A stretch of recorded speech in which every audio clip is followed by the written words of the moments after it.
Can you see that? Right there. Can you see it better now? Because that's what I'm talking about.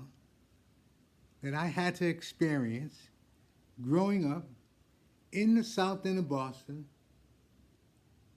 in the early 70s. That's what I'm talking about. And what I feel today and what I know from that experience, that I try to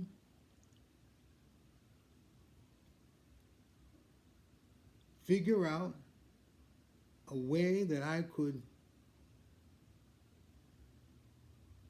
help express my feelings about racism.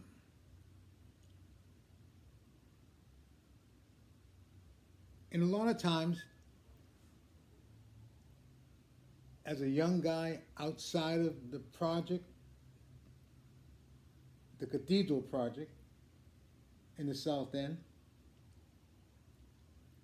I exposed myself to white neighborhoods, white people, always thinking that I had an opportunity to show and to make a difference. Trying to break some kind of barrier. Back then, didn't know what kind of barrier I was trying to break. Didn't know that the struggle of the color of my skin would be an ongoing one as it is today.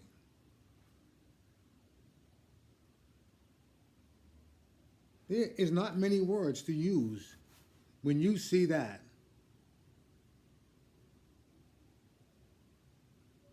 And I made that because that's how I really, really felt. That in the name of God, racism, discrimination, sexism, all the isms are still happening.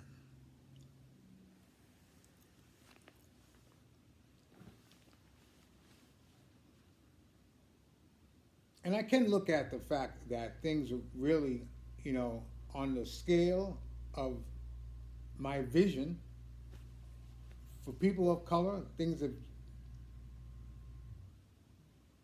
become a lot different. Now, the word change is another kind of word that I probably wouldn't use, but things are a lot different. In neighborhoods where kids are no longer raised to be racist, prejudiced,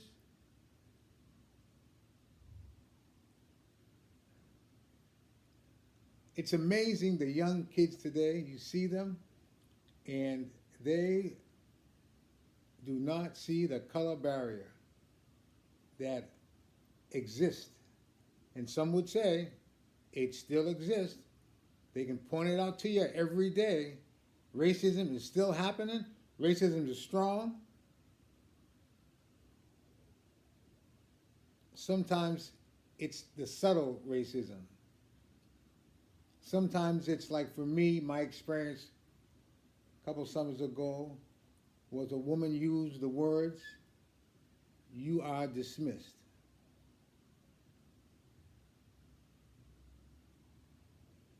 I was in a Home Depot returning some products,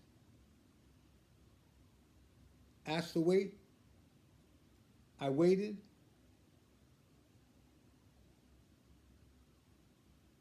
And then she said to me, "You are dismissed." And the other part of that is I went to my ally friend, and I won't use the word that I've been hearing, white liberals.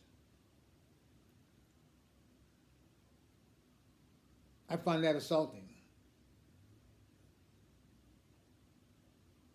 So I choose the word ally in any form that one understands that it means. And that is a big, big struggle that has gone on, is that the fact that the white man and the black man have become more allies. I have become more allied with other people who don't look like me.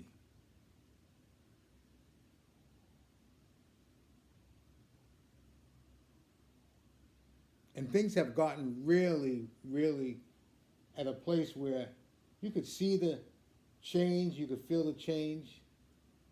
I can feel and see the change. And when they make that statement, change is going to come, it's going to have to come. And there will always be a struggle, whether it's like in my town,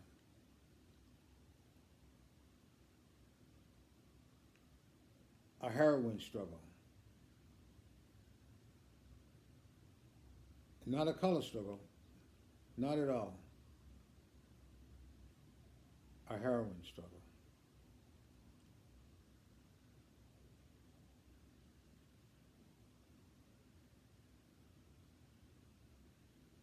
So today I drive to Boston. I go to South Boston and I pull my car over and I get out and I stand there in amaze that this place, when I was a 10-year-old boy, a 9-year-old boy, an 8-year-old boy, there was nowhere in hell you could be standing on D Street in South Boston in the middle of the day. There just ain't no way. I can tell you that for a fact. And the things that I faced as a 10-year-old boy,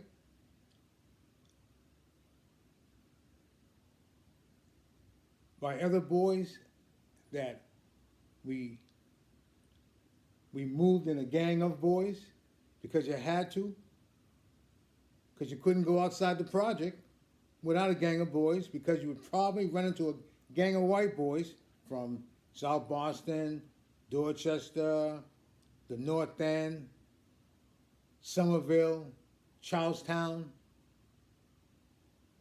These places had labels. Blacks could not go there.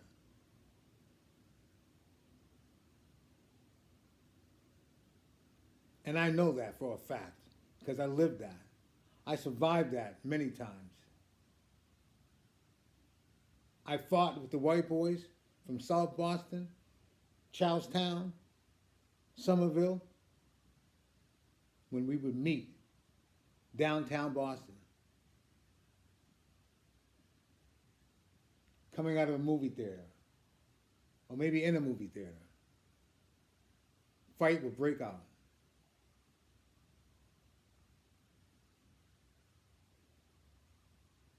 And a lot of that is how I survived. I fought, I survived like that. Places where a black man should not go. And I was trying to go. And I went. Trying to break that barrier.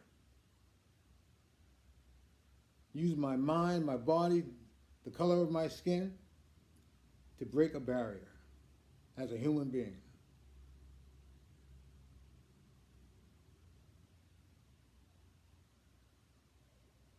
And so I sit here today and I can say that racism is still strong. There ain't no doubt about it.